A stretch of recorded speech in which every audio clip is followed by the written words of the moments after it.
Законопроект абсолютно для людей. Вопрос сейчас стоит в плоскости морали каждого депутата.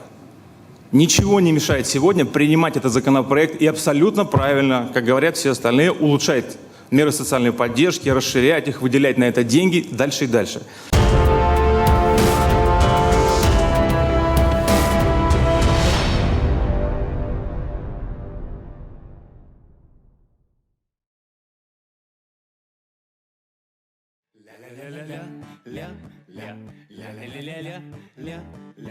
Вам должны ваши родители.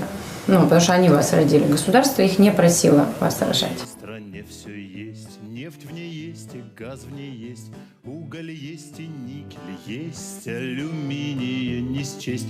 Есть в ней золото, алмазы, изумруды и топазы. Как же так? В стране все есть, а народу нехер есть. Как же так? Все есть в стране, а народ живет в говне.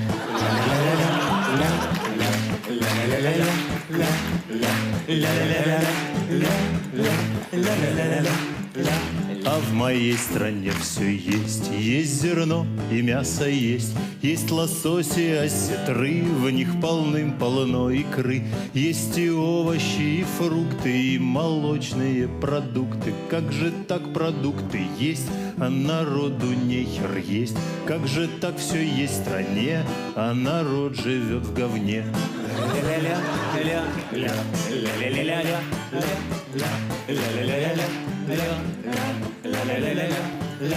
А в моей стране все есть, губернаторы в ней есть, мэры есть, замэры есть, и у замов замы есть, ЖКХ и МВД, и в кустах ГИБДД, и из Форбса пацаны, граждане другой страны, генералы, депутаты, коммунисты, демократы. Как же так они все есть, и им всем не нехер есть, и комфортно жить в стране, где народ живет в говне. Ля-ля-ля-ля-ля.